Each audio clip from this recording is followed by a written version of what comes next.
तो हाँ जी, आपने मुझे ये डिटेल भेजी है। अपूर्व आपका नाम है और इस डिटेल के हिसाब से आपकी कुंडली बनी है यहाँ पे वृश्चिक लगन की। और ये कुंडली यहाँ पे मैंने बना रखी है।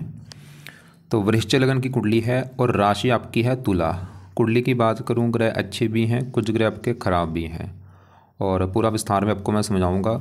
जो आपने सवाल भी लिख के भेजे हैं, कामकाज के बारे में पूछा है, अभी आप विदेश में हैं कि आपको विदेश में रहना चाहिए या इंडिया आना चाहिए, कौन सा कामकाज करें, आगे फ्यूचर कैसा होगा, पत्नी बच्चों के बारे में पूछा है।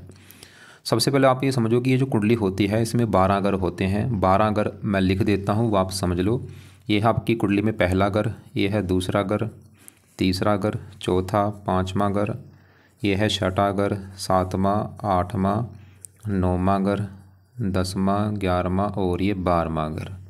अब ये जो 12 घर मैंने लिखे हैं, इन घरों से आपके जीवन के बारे में कुछ ना कुछ पता किया जाएगा। जैसे कि इस पहले घर से हम पता करेंगे आपका जो शरीर है वो कैसा होगा, हेल्थ कैसी होगी, स्वभाव कैसा, रंग रूप कैसा, पहले घर से देखा जाएगा। दूसरा घर आपका है धन जोड़ने का। तीसरा घर छोटे भाई बहनों का है। चौथा घर आपकी माता, मकान, वाहन का है। पाँचवा घर बच्चों का। छठा घर शत्रु, रोग, कर्जे का है। सातवां घर आपकी पत्नी का है। आठवें घर से उम्र देखेंगे। नौवें घर से भाग्य है। 10वां घर आपके काम काज का है। 11वां घर है लाभ का और 12वें घर से खर्चे आपके देखे जाएंगे। आपने यहाँ में मेरी 2 बातें नोट करनी है। पहली बात, जो मैंने 12 घर लिखे हैं इनको याद कर लो। और दूसरी बात, इन 12 घरों से जो कुछ देखा जाएगा वो याद कर लो। और अब आप ये देखो कि आपने कुंडली में क्या देखना है, वो घर देख लो। जैसे कि आपने देखना है अपनी पत्नी के बारे में, तो पत्नी का घर है ये 7वां घर। तो 7वें घर से देखेंगे आपकी पत्नी और 7वें घर में नंबर 1 लिखा हुआ है 2। 2 है वृष राशि, इसका मालक है शुक्र। तो आपकी पत्नी के लिए हमें शुक्र को देखना पड़ेगा। तो ऐसे ही अगर आपने मान लो अपने जहाँ और कुछ देखना है, बच्चों के बारे में देखना है, 5वां घर बच्चों का है, तो 5वें घर से बच्चे देखे जाएंगे और 5वें घर में नंबर 12 लिखा है। 12 है मीन राशि, मालक बना गुरु। तो आपके बच्चों के लिए गुरु को देखना है। तो आपको मेरा कहने का मतलब समझ आ चुका है कि जो भी कुछ देखना है हमें वो घर देखना है और घर का मालक देखा जाता है। अब क्योंकि आपकी जो कुंडली है इसमें आपके देखो जी ग्रह अच्छे भी हैं और ग्रह खराब भी हैं। तो आपके जो ग्रह अच्छे हैं, आपका शुक्र अच्छा है, बुध अच्छा है, मंगल बहुत अच्छा है, सूर्य बहुत अच्छा है और आपका राहु जो है ये आपको खराब फल देगा, थोड़े से अच्छे फल देगा लेकिन ज़्यादा खराब फल देगा। गुरु भी आपको खराब फल भी देगा, अच्छे फल भी देगा। ऐसे शनि अच्छे फल भी खराब फल भी देगा। तो ग्रह मतलब अच्छे भी हैं, ग्रह खराब भी हैं। कुछ ग्रह ऐसे हैं जो रले मिले फल देंगे। अब ये जो 9 ग्रह देखो जी होते हैं, इन ग्रहों का जो असर है आपके जीवन के ऊपर हमेशा रहेगा। जैसे कि आपका सूर्य अच्छा है, आपको ये बचपन से लेकर आपके बुढ़ापे तक अच्छे फल देगा। लेकिन सूर्य आपको ज़्यादा अच्छे फल कब देगा, जब सूर्य की दशा आपके ऊपर चलेगी। देगा अच्छे फल ही, लेकिन ज़्यादा अच्छे फल इसकी दशा में आपको मिलेंगे।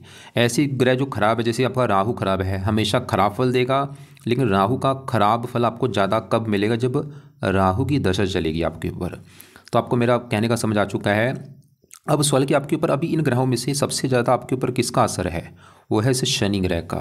क्योंकि शनि की आपके ऊपर चली हुई है बड़ी महादशा। ये 2006 में चली हुई है और अभी ख़त्म होने वाली है मार्च 25 में। अभी भाई 3 महीने में दशा ख़त्म हो जाएगी। और पिछले देखो कितने साल हो चुके हैं। तो पिछले कई सालों से आपके ऊपर शनि की महादशा चल रही है। मतलब आपके ऊपर अभी जो असर है पिछले कई सालों से सबसे बड़ा वो है इस शनि ग्रह का। और वो अभी दशा वैसे ख़त्म हो जाएगी। और एक एक होती है देखो जी महादशा, वो तो है शनि की, जिसका आपके ऊपर बड़ा असर है और ये असर आपके ऊपर है 80%। एक होती है अंतर्दशा, इसका असर कम होता है 20%। ये आपके ऊपर चल रही है गुरु की, इस गुरु ग्रह की। ये 9वां महीना 22 से चली हुई है, 22 पूरा 23 पूरा, ये भी पिछले 2.5 साल हो चुके हैं। और अभी तीसरा महीना 25 में ये भी ख़त्म हो जाएगी। तो हमने क्या देखा कि मैं फिर बोलूँगा असर आपके ऊपर देखो जी सभी ग्रहों का है, लेकिन ज़्यादा जो असर है वो है इस शनि ग्रह का और दूसरा नंबर है गुरु ग्रह का। तो पहले अगर मैं इन दोनों की ही बात करूं कि दोनों ग्रह कैसे हैं, तो पहले मैं शनि की बात करता हूं।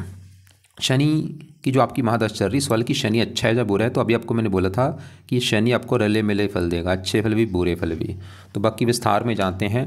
शनि देखो जी पहले कहाँ बैठा है, कुंडली के दूसरे घर में। दूसरा घर पहले समझो किसका है। ये दूसरा घर जो है ये आपके है धन जोड़ने का घर। जो आप अपनी लाइफ में धन जोड़ेंगे दूसरा घर देखेंगे। दूसरा घर आपके परिवार का भी है, वाणी का भी है, आपकी वाणी कैसी होगी, और भी काफ़ी चीज़ें हैं जो हम दूसरे घर से देखते हैं।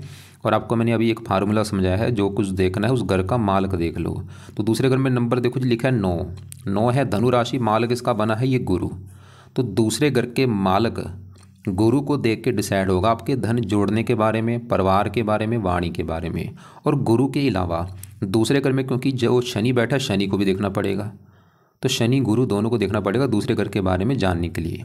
तो पहले यहाँ पे मैं शनि की बात करूँ तो शनि बैठा है दूसरे घर में, और यह है गुरु का घर। और शनि जो है गुरु को अपना मानता है दुश्मन। यहाँ पे मेरी बात एक और नोट कर लो, ये जो ग्रह हैं ये अच्छे बुरे फल क्यों देते हैं, सवाल ये है। अगर ये अपने घर में बैठे हैं बहुत अच्छे फल देते हैं, दोस्त के घर में है वहाँ पे भी अच्छे फल देते हैं, उच्च के हैं वहाँ पे भी अच्छे फल देते हैं। लेकिन अगर ये ग्रह किसी शत्रु राशि में बैठे हैं, जो इनका दुश्मन है वहाँ पे बैठे हैं, अपने दुश्मन के घर में अच्छे फल नहीं देते। तो शनि देखो जी, जहाँ बैठा है दूसरा घर वो गुरु का घर है, गुरु को अपना मानता है दुश्मन। इसकी वजह से शनि इस दूसरे घर को खराब करेगा। दूसरा घर किसका है, धन का। लेकिन इससे पहले देखो एक बात और नोट करो, मैंने बोला शनि बैठा है दूसरे घर में, गुरु घर में, लेकिन शनि की इस कुंडली में अपने 2 घर हैं। मतलब वहाँ पे बैठा है दुश्मन घर में, लेकिन अपने भी इसके 2 घर हैं। वो अपने घर कौन से हैं, एक तो शनि का अपना घर है ये तीसरा घर, और ये चौथा घर। और तीसरा घर जो है ये है आपके छोटे भाई बहनों का घर। अगर आपके छोटे भाई बहन देखने हैं तीसरा घर, और तीसरे घर में नंबर 10 लिखा है, मालक इसका शनि, हमें शनि को देखना पड़ेगा। और शनि इस चौथे घर का भी मालक है। चौथे घर में 11 लिखा है, कुंभ राशि, मालक शनि। और चौथा घर है आपकी माता, मकान, वाहन का। अगर आपकी कुंडली में आपकी माता, मकान, वाहन देखना है, चौथा घर, और चौथे घर में 11 लिखा है, मालक शनि देखा जाएगा। अब देखो जी, शनि को विस्तार में समझाता हूँ। शनि जो है दूसरे घर में बैठा है धन के घर में, शत्रु राशि। तो शनि आपके धन जोड़ने में दिक्कतें आपकी पैदा करेगा। मतलब शनि जो आपको बुरा फल देगा, ये खासकर इसकी वजह से आपको धन जोड़ने में दिक्कतें आएंगी, धन की हानि होना, धन खर्च होते जाना। और इसके अलावा दूसरा अगर परिवार का है, परिवार को भी लेकर दिक्कतें आती हैं। दूसरा अगर वाणी का, शनि है क्रूर है, कठोर है। तो शनि आपकी वाणी कठोर करेगा, मतलब आपको क्रोधी बनाएगा, आपको गुस्से वाला बनाएगा। आप चाहे नोट कर लेना, आपको गुस्सा ज़्यादा आएगा, और आपके गुस्से की वजह से आपके काम भी बिगड़ेंगे। और शनि मैंने बोला था तीसरे घर का मालक है। तीसरा घर मेहनत धन। वैसे शनि दिखा रहा है कि आप खुद की मेहनत के बल पर धन भी कमाएंगे, लेकिन धन आपका खर्च भी होता रहेगा। और शनि की तीसरी दृष्टि पड़ेगी चौथे घर के ऊपर, मकान वाहन के ऊपर। अब यहाँ पे चौथे घर में राहु भी बैठे, इसको भी देखेंगे, लेकिन चौथे घर का मालक शनि अपने घर को देख रहा है। वैसे शनि दिखा रहा है कि आपको मकान वाहन का सुख मिलेगा लाइफ में, और आपके मकान वाहन के ऊपर भी आपका धन खर्च होगा। जैसे मैंने अभी आपको बोला कि शनि आपका धन खर्च कराएगा, तो आपके मकान, वाहन, जमीन, जायदाद, इनके रूप में भी, इनके ऊपर भी आपका धन खर्च होगा। अब देखो जी, शनि जो है और चौथे घर में आपका राहु बैठा है। लेकिन पहले अभी शनि की बात कर रहे हैं। तो शनि हमने क्या देखा, शनि मतलब आपको मकान वन का सुख देगा, इसके ऊपर आपका धन भी खर्च होगा। लेकिन वैसे भी आपका और भी, जैसे कि आपकी गाड़ी के ऊपर फजूल का धन खर्च होना, मकान वाहन के रूप में फालतू में धन खर्च होना, ऐसी चीज़ें भी आपके साथ करेगा ये। और इसकी 3 दृष्टियाँ, तीसरी यहाँ पे पड़ेगी, 7 में यहाँ पे, 10 में यहाँ पे। कुल मिला के बस जो शनि का आपको जो नुकसान मिलेगा, ज़्यादा नुकसान है, आपकी धन जोड़ने में दिक्कतें आएंगी आपको। मतलब आप लाइफ में धन जोड़ नहीं पाएंगे, कहीं ना कहीं आपका धन जो है वो खर्च होता रहेगा। धन संबंधी चिंता आपको देगा ये शनि सबसे ज़्यादा। लेकिन ये दिक्कतें आपको स्टार्टिंग में आएंगी, जो आपका शुरुआती जीवन होगा, जैसे 36 वर्ष तक, 38 वर्ष तक। उसके बाद ये शनि आपको धन देगा। मतलब पहले जो शुरुआती जीवन है उसमें धन संबंधी दिक्कत जरूर आएगी आपको। लेकिन अब सवाल है कि शनि को कैसे सही किया जाए, क्योंकि वैसे तो इसकी देखो जी दशा भी खत्म होने वाली मार्च 25 में। उसके बाद क्या होगा, इसका जो असर आपके ऊपर रहेगा, लेकिन वो असर कम हो जाएगा। आज ऐसे असर इसका जो है आपके ऊपर बहुत ज़्यादा है, लेकिन दशक के बाद इसका जो असर है वो आपके ऊपर कम हो जाएगा। लेकिन मैं फिर भी आपको बोलूँगा शनि, क्योंकि आपने मुझे ज़रा बोला था धन के बारे में, तो धन संबंधी दिक्कत जो आपकी आ रही है वो कारणिक शनि भी है, एक ग्रह ये गुरु भी है, इसकी भी मैं भी बात करता हूँ। तो पहले शनि के लिए क्या करो आप, एक तो शनि के लिए शनि चालीसा का पाठ पढ़ा करो रात के समय। ये रोजाना पाठ आपने पढ़ना है, या अगर पढ़ना आता है पढ़ लिया करो, या इसकी ऑडियो लगा के सुना करो। दूसरा है, अगर आप शनि मंदिर वहाँ पे हैं जहाँ पे रहते हैं, तो शनि मंदिर भी आप जा सकते हैं माथा टेकने, नहीं है तो कोई बात नहीं। तीसरा उपाय है, शनि का दान कर दिया करो शनिवार को। तो 3 उपाय अपने करने हैं। शनि चालीसा का पाठ रात को पढ़ा करो या सुना करो, और पाठ पढ़ने के बाद बोलो कि शनि देवता जी, आप मेरी कुंडली में धन के घर बैठे हैं, मेरी जो धन संबंधी दिक्कतें आ रही हैं वो ना आए, मैं धनी बनना चाहता हूँ, अमीर बनना चाहता हूँ, तो प्लीज़ अपनी कृपा दृष्टि मेरे ऊपर बना के रखें। और शनि मंदिर भी अगर है वहाँ पे जा सकते हैं शनिवार को, और शनि का दान शनिवार को कर दिया करो। अब देखो जी, ये जो शनि है ये मैंने बोला है दूसरे घर में बैठा है धन के घर में, और दूसरे घर में जो 9 लिखा है मालक गुरु भी देखना पड़ेगा कि गुरु अच्छा है या बुरा है। और ये जो कुंडली में आपको मैंने 12 घर लिखे हैं, 12 घरों में छठा, आठवां, 12वां, इन घरों को अच्छा घर नहीं माना गया। इन घरों में जो ग्रह बैठता है वो अच्छे फल नहीं देता। तो आपका जो गुरु है ये 2 कारणों से मुझे खराब लगा है। एक तो गुरु बैठे 8वें घर में, खराब घर में। 8वां घर है आयु, मृत्यु, तल कष्ट, लंबी बीमारी, दुर्घटना। और ये गुरु दूसरा कारण है, ये बैठा है राहु के नक्षत्र में बैठा है, ये अच्छी बात नहीं है। और ऊपर से इसके ऊपर राहु की दृष्टि भी पड़ रही है, शनि की दृष्टि भी है। तो ये 2-3 कारणों से गुरु आपको थोड़ा सा लाइफ में दिक्कतें पैदा करेगा। और ये दशा भी आपकी पिछले 2.5 साल हो चुकी है, आप चाहे नोट कर भी लेना। अब ये दिक्कतें क्या देगा, गुरु आपकी कुंडली में मैंने बोला है दूसरे घर का मालक है। दूसरा घर जो है धन का घर, धन का मालक गुरु 8वें घर में बैठा है, तो धनहीन योग बना है। भाई गुरु भी ये दिखा रहा है कि आपको धन को लेकर दिक्कतें आएंगी, खासकर धन खर्च होना, धन की हानि होना, धन फंस जाना, धन नष्ट हो जाना, जहाँ धन कम आना, कोई ना कोई धन संबंधी चिंता पैदा करेगा गुरु आपको। और गुरु दूसरा का परिवार का है, परिवार को लेकर दिक्कतें आना। और गुरु इस कुंडली में इस घर का भी मालक है 5वें घर का। ये जो 5वां घर है ये है घर आपकी संतान का घर। अगर आपकी संतान देखनी है 5वां घर, 5वें घर में 12 लिखा है, मालक गुरु।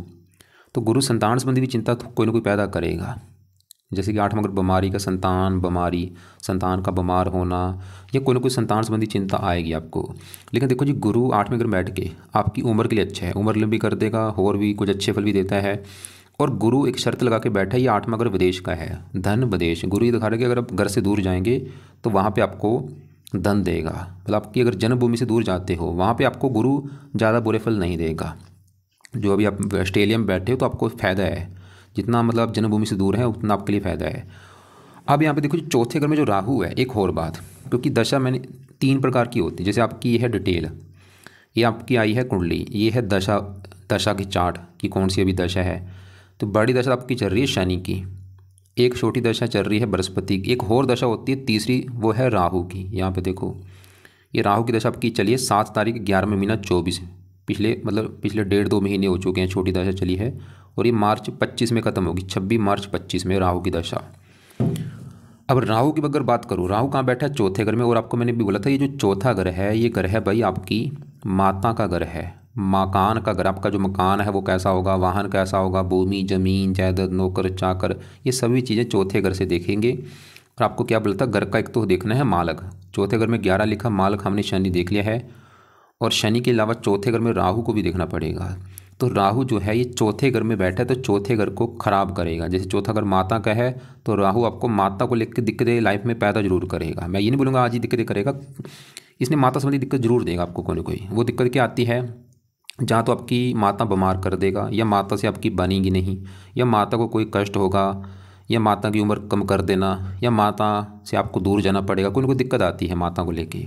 चौथा अगर मकान का है, मकान संबंधी दिक्कतें पैदा करेगा कोई ना कोई। मकान जो आपका है, जहाँ तो मकान होता नहीं, जहाँ हो सकता है मकान को लेकर कोई विवाद हो, या मकान में चोरी हो जाना, या मकान में आग लग जाना, या मकान में वास्तु दोष होना, या मकान की दीवार गिर जाना, कोई ना कोई मकान को लेकर दिक्कतें आती हैं लाइफ में।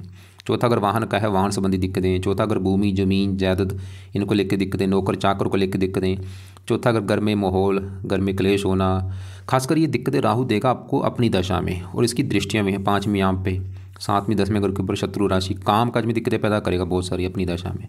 मतलब जब भी कभी राहु की दशा आपकी चलेगी वो समय आपका बुरा होगा। अब राहु की दशा कब है, ये बचपन में आपकी निकल चुकी है, 89 में चली थी, 90 में। वैसे उसमें आपकी दशा कम थी, लेकिन जहाँ छोटी दशा, जैसे अभी बड़ी दशा शनि की, इसमें छोटी दशा आपकी निकल चुकी है राहु की। ये नोट कर लो चाहे कि 2011 महीना 2019 से लेके 9वां महीना 22 तक ये आपका जो समय था काफ़ी बेकार गया होगा। नोट कर लेना भाई चाहे कि जब राहु की दशा चली थी 11वां महीना 19 से लेके 9वां महीना 22 तक, इसमें काफ़ी आपको दिक्कतें परेशानी आई होंगी।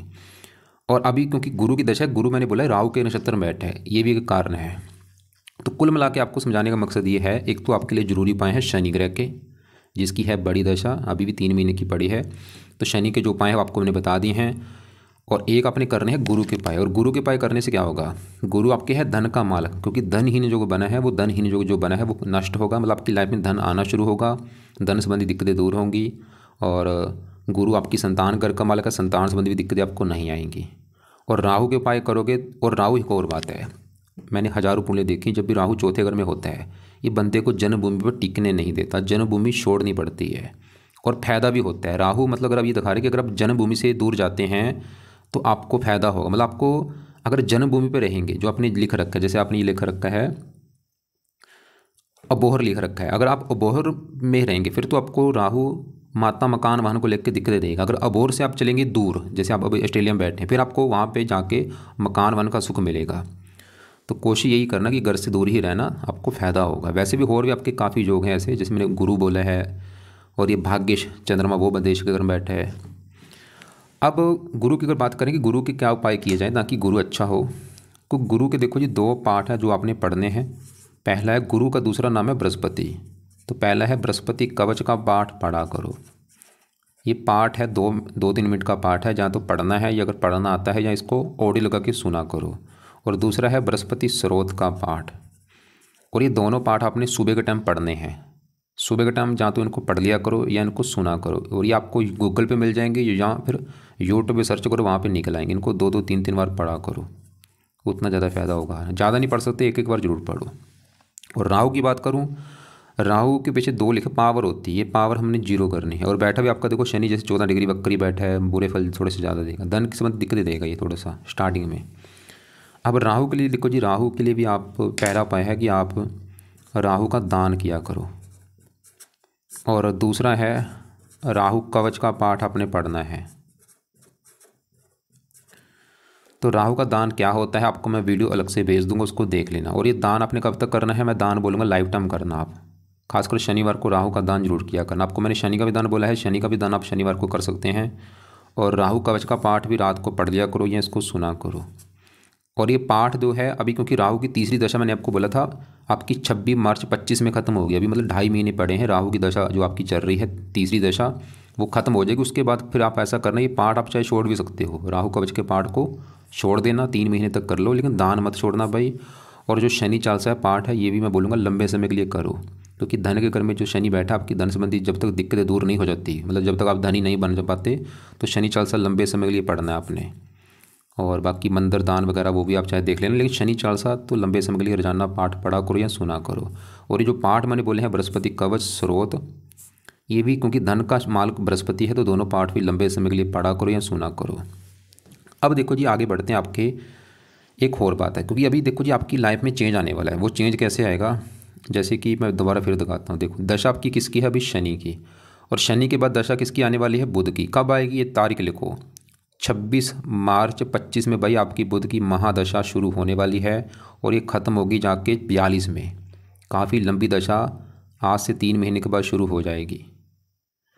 और अभी देखो छोटी दशा जो गुरु की वो भी ख़त्म हो जाएगी 26 मार्च में, और शनि की महादशा भी ख़त्म हो जाएगी। तो बड़ी दशा जो बुध की आने वाली, क्योंकि क्या होता है किसी भी बंदे की लाइफ में जब बड़ी दशा चेंज आती है तो बंदे का सब कुछ चेंज हो जाता है, खाना पीना रहना सहना। तो आपकी अभी बड़ी लाइफ में पूरा मतलब बड़े लेवल पे चेंज आएगा। मैं यहाँ पे चेंज का मतलब ये नहीं बोलूँगा कि आपकी लाइफ बिल्कुल अच्छी हो जाएगी, ऐसा नहीं मैं बोलूँगा, लेकिन मैं ये बोलूँगा चेंज का मतलब ये होता है कि आपका सोचना चेंज हो जाएगा, खाना पीना। जैसे अभी आप बोल ही रहे थे कि मैं क्या करूं, विदेश में जाऊं या अमेरिका में जाऊं, क्योंकि दशा चेंज होने वाली है, वो असर आपका पहले ही दिखा रही है अपना। तो आपको मैं ये बोलूँगा अभी क्या करो, अभी 3-4 महीने तो कुछ मत करो, जो काम कर रहे हो करते रहो 3-4 महीने। क्योंकि जब बुध की दशा आएगी उसने जो कराना आपसे करा ही लेना है। लेकिन अब उस वाले कि ये बुध जो है ये आपको अच्छे फल देगा या बुरे फल देगा, ये जानना जरूरी है। तो उसको मैं थोड़ा सा विस्तार में समझाता हूँ। बुध कहाँ बैठा है, यहाँ पे 10वें घर में। और बुध के साथ देखो शुक्र भी बैठा है, मंगल भी है और केतु भी है। तो 4 ग्रह आपके बैठे हैं 10वें घर में। पहले समझिए 10वां घर किसका है। 10वां घर कुंडली में काम काज का होता है, जो आप काम काज करेंगे 10वां घर। 10वां घर पिता का भी है आपके का, पिता कैसा होगा, सरकार यहाँ से देखी जाती है और मान प्रतिष्ठा। तो 4 चीज़ें 10वें घर से देखेंगे। और आपको मैंने अभी बोला था जो कुछ देखना है उस घर का मालिक देखना होता है। अब 10वें घर में देखो जी एक नंबर लिखा है 5। 5 है सिंह राशि, मालिक इसका है सूर्य। हमें इस सूर्य को देखना पड़ेगा 10वें घर के बारे में जानने के लिए। और सूर्य आपका है बहुत बड़े लेवल पे अच्छा, क्योंकि वो 9वें घर में बैठा है। 9वें घर से भाग्य देखा जाता है, और वहाँ पे चंद्रमा के घर में बैठा है अपने दोस्त के घर में। तो सूर्य तो आपके 10वें घर का कर रहा है अच्छा, कि आपको काम काज के लिए अच्छा है। 10वां घर पिता के लिए अच्छा है, सरकार का सुख अच्छा, मान प्रतिष्ठा अच्छी मिलेगी। सूर्य तो ये दिखा रहा है। अब 10वें घर में इन चारों को भी देखना पड़ेगा। तो चारों में सबसे पहले मैं बुध की ही बात करूँगा। तो आपका जो बुध है वो बैठा है 10वें घर में, किसका घर है, ये जो सूर्य का घर है। और बुध जो है ये सूर्य को अपना मानता है, दोस्त मानता है। मैंने आपको भी बोला था कि ये जो ग्रह है अगर दोस्त के घर में हैं, अपने घर में हैं, अच्छे फल देते हैं। तो बुध देखो जी एक अच्छी बात है कि वो जहाँ बैठा 10वें घर में, वो सूर्य का घर है, दोस्त का घर है, सूर्य है। जैसे कि मेरे घर में मेरा कोई दोस्त आया है, वो दोस्त आएगा मेरे घर में मेहमान बन के, तो इसकी वजह से वो मेरे घर का अच्छा करेगा। मतलब बुध आपका दिख रहा है कि आपको अच्छे फल देगा, क्योंकि 10वां घर भी अच्छा है, 10वां ऊपर से दोस्त का घर है। 10वें घर में बैठ के बुध क्या करे, और बुध के पहले अपने घर समझो कौन से हैं। बैठा 10वें घर में है, दोस्त घर में, लेकिन बुध का जो अपना घर है वो है ये 11वां घर, और 11वां घर होता है लाभ का घर। लाभ, आमदनी, बड़े भाई बहन, इच्छा पूर्ति। तो इन चीज़ों के लिए हमें 11वां घर, और 11वें घर में 6 लिखा, मालक बुध देखना पड़ेगा, और वो आके बैठा 10वें घर। मतलब 11वां घर लाभ, 10वां घर काम काज, लाभ काम। बुध ये दिखा रही है आपको भाई, बुध 10वां घर काम काज का है, आपको काम काज का सुख अच्छा मिलेगा, काम काज से आपको लाभ होगा। 10वां घर पिता, पिता के लिए अच्छा है, सरकार का सुख अच्छा, मान प्रतिष्ठा अच्छी। और बुध 11वां घर आमदनी, आपकी आमदनी बढ़ेगी, इच्छाएं पूरी होंगी, क्योंकि 11वां घर इच्छा पूर्ति का है। और भी बुध इस 8वें घर का भी मालक है, उम्र के लिए अच्छा है। और ये चौथे घर को दृष्टि दे रहा है यहाँ पे मित्र राशि, मकान वन के लिए अच्छा है। मतलब बुध की जो दशा आने वाली है ये समय आपका अच्छा है। आपको बुध भाई 100 में से 90% तक अच्छे फल देगा। थोड़े बहुत बुरे फल दे सकता है, जैसे कि खासकर हेल्थ के रिगार्डिंग थोड़ी सी दिक्कतें दे सकता है, क्योंकि 8वें घर से बीमार भी दिखी जाती है। थोड़ा बहुत हेल्थ संबंधी दिक्कतें आना, कोई त्वचा संबंधी, कोई चमड़ी का रोग, ऐसा कोई हेल्थ संबंधी, वैसे हो सकता ना भी आए। लेकिन अब देखो जी मेन प्रैक्टिकल भी होता है। मैंने तो अभी बोल दिया कि अच्छा है, बाकी बुध की आपकी जो दशा आएगी मार्च के बाद, आपने दशा को फेस करना है कि दशा जो आई है इसमें आपके साथ अच्छा होना शुरू हो रहा है या बुरा होना शुरू हो रहा है। वैसे तो अच्छा ही होगा, फिर भी आप फेस भी करना है, प्रैक्टिकल करना। लेकिन मैं बुध के आपको पाठ पढ़ने के लिए कुछ बोलूँगा, ताकि जो दशा आने वाली वो बिल्कुल अच्छी जाए आपकी, फिर तो बुरा फल मिलेगा नहीं।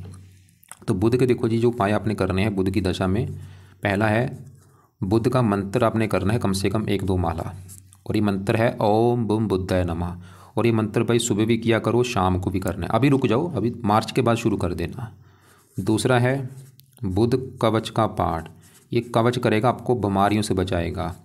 तीसरा है बुध स्रोत का पाठ, तो यहाँ पे मंत्र कवच स्रोत, ये दोनों जो पाठ है कवच स्रोत, ये जहाँ तो आप पढ़ लिया करना अगर पढ़ने आते हैं, या इनको ऑडियो लगा के सुन लिया करना। चौथा उपाय है बुध के जो देवता हैं वो हैं गणेश जी, तो आप गणेश जी की पूजा उपासना भी आपने शुरू कर देनी है, ताकि बुध और अच्छा हो। गणेश जी का जो मंत्र है ओम गण गणपति नमः, वो आप कर सकते हैं। एक 5वां उपाय अगर आप कर सकते हैं वो है बुधवार का व्रत रख लिया करना। व्रत रखो, कथा आरती ये शुरू कर देना बुध की दशा में, अभी चाहे रहने दो। लेकिन अगर आपको लगता है कि मैंने कभी व्रत नहीं रखा, चाहे रहने देना, कोई बात नहीं। लेकिन मंत्र जरूर करना है, सुबह शाम 1-1 माला या 2-2 माला। कवच स्रोत के पाठ पढ़ने हैं सुबह शाम, या सुना करो, गणेश जी का मंत्र कर लेना। व्रत आपकी मर्जी है। बाकी देखो जी बुध के साथ जो दूसरे ग्रह बैठे हैं इनको भी एक बार मैं कवर कर दूं। तो यहाँ पे जो आपका मंगल है ये भी बहुत अच्छा है, 10वें घर में बैठा है, सूर्य की राशि है, सूर्य को मित्र मानता है, और मंगल इस कुंडली में इस पहले घर का मालक है। चौथी दृष्टि से अपने घर को देख भी रहा है।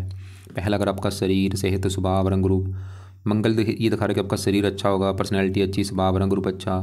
क्योंकि देखो जी में मेन है दशा जरूरी होती है। मान लो आज मैंने बोला मंगल अच्छा है, लेकिन मंगल की आज मान लो आपके ऊपर दशा होती तो ये समय अच्छा होता। 10वें घर में बैठे काम काज के लिए बहुत अच्छा होता है मंगल। ऐसे यहाँ पे शुक्र बैठा है, शुक्र इस घर का मालक है, 7वें घर का, पत्नी घर का। पत्नी देखनी है 7वां घर, 7वें घर में 2 लिखा है, वृष राशि मालक शुक्र, तो पत्नी के लिए शुक्र को देखा जाएगा, जो कि बैठा 10वें घर में काम का। शुक्र भी आपका अच्छा है, बुध के साथ बैठा है, मित्र है। पत्नी काम काज, शुक्र भी ये दिखा रहा है कि पत्नी जहाँ तो काम काज करने वाली होगी, जहाँ पत्नी के आने बाद आपका काम काज चलना शुरू होगा। पत्नी का सुख अच्छा दिखा रहा है। बाकी चंद्रमा आपका है इस घर का मालक 9वें घर का। 9वें घर से भाग्य देखा जाए, भाग्य देखना है 9वां घर। 9वें घर में 4 लिखा है, कर्क राशि मालक चंद्रमा। 12वें घर में बैठा, 12वां घर विदेश का है, भाग्य है विदेश। चंद्रमा ये दिखा रहा है कि आपका भाग्य उदय होगा विदेश में जाके। यहाँ पे देखो जी कुंडली में हज़ारों चीज़ें हैं बताने वाली, लेकिन आपको मैंने सिर्फ जो बताया शॉर्टकट में बताया बस, क्योंकि 25-30 मिनट की वीडियो में सभी ग्रह कवर करने मुश्किल हैं। लेकिन आपकी जो प्रॉब्लम है उसका मैं हल निकाल दूंगा। कि एक बार आपके मैं पहले सवाल देख लेता हूँ, आपने जो लिख के भेजे हैं। आपने मुझे बोला है कि मुझे पिछले 4 सालों में संघर्ष कर रहा हूँ, क्योंकि मैंने बोला देखो जी आपकी गुरु की दशा जो चली है 9वां महीना 22, इससे पहले थी आपकी राहु की दशा, और वो आपको मैंने दिखा भी दिया, उसमें तो दिक्कतें आई होंगी, वो तो कन्फर्म है। और अभी जो गुरु की दशा चल रही है ये भी दिक्कतें दे रहा होगा, और गुरु 8वें घर में बैठ के हेल्थ भी ख़राब करता है, ये भी हेल्थ संबंधी दिक्कतें पैदा करता है, कोई ना कोई हेल्थ को लेकर दिक्कतें आना।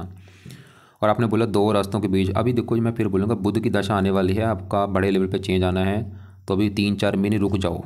उसके बाद अपने अभी आपका बुध ने जो कराना आपसे करा ही लेना है। और बुध वैसे बिजनेस का कारक है, कोशिश करनी इसकी दशा में बिजनेस करना, ज़्यादा आपको फ़ायदा होगा। और बिजनेस कौन सा, बुध का जुड़ा बिजनेस करना, जैसे कोई लिखने का काम हो गया, लेखन, प्रकाशन, पत्राचार, पढ़ाने का काम हो गया, टाइपिस्ट, सेल्समैन, हरे रंग से जुड़ा काम हो गया, कंप्यूटर जुड़ा कोई काम हो गया, वाणी से जुड़ा कोई काम हो गया, हरे रंग से जुड़ा कोई काम हो गया, ऐसे काम कर सकते हो। और आपने बोला है वैसे कुंडली में देखो जी विदेश के ज़्यादा योग हैं, और कुंडली भी ये दिखा रही है कि अगर आप घर से दूर जाएंगे आपको फ़ायदा भी होगा। तो कोशिश तो ये करना कि घर से दूर जाके ही काम करना। बाकी बुध की दशा में देख लेना, अगर आपका मन बने इसकी दशा में कि इच्छा आपकी हो कि नहीं भाई इंडिया में आना चाहिए, आप देख लेना। मैं फिर बोलूँगा अभी रुक जाओ, 3-4 महीने कोई डिसीजन मत लो, क्योंकि दशा भी आपकी छोटी अभी राहु की है। पत्नी की सेहत खराब नहीं, उसकी हो सकता कोई दशा ऐसी खराब चल रही हो, वो उसकी कुंडली देख के डिसाइड होगा। ससुराल वालों से दिक्कत आ रही है, 8 में अगर ससुराल का है, यहाँ पे गुरु ये थोड़ा सा दिक्कत दे रहा है, इसके उपाय करो, ससुराल के लिए अच्छा होगा। राहु ससुराल का कारक, राहु का पाठ पढ़ो तो ससुराल के लिए अच्छा है। बच्चा है उस 5 में अगर संतान, उस घर का मालिक गुरु थोड़ा सा, क्योंकि मैंने बोला था बीमार करेगा संतान को। बाकी उसकी भी कुंडली देख के डिसाइड होगा। पूजा पाठ में लिखा है कि मैं बगला, ठीक है जो आप कर रहे हो भाई करते रहो, लेकिन कुंडली के सवाल एक तो मैं दोबारा फिर रिपीट कर दूँ, मेरे कुंडली के हिसाब से आपके क्या उपाय जरूरी हैं।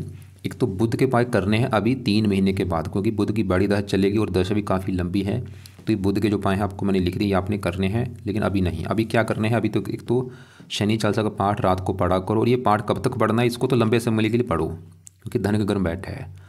और मंदिर भी आप बाद में चाहे छोड़ दें, लेकिन शनि चालीसा लंबे समय के लिए करना है। और बृहस्पति कवच स्रोत के पाठ भी लंबे समय के लिए पढ़ो, 2-3 साल तक सुबह के टाइम इनको खासकर पढ़ा करो। और शनि चालीसा रात को पढ़ना है, बृहस्पति के पाठ सुबह के टाइम। और राहु कवच का भी पाठ अभी पढ़ लो, 3 महीने तक पढ़ लो, उसके बाद राहु कवच के पाठ को चाहे छोड़ देना। लेकिन राहु का जो दान है, राहु का ये दान मत छोड़ना, लंबे समय के लिए करो। और शनि का भी दान लंबे समय के लिए करो, 2-3 साल तक करो अभी दान। बाकी देखो जी, काले कपड़े कम यूज़ करो, नीले कपड़े कम यूज़ करो, पीले कपड़े कम यूज़ करो।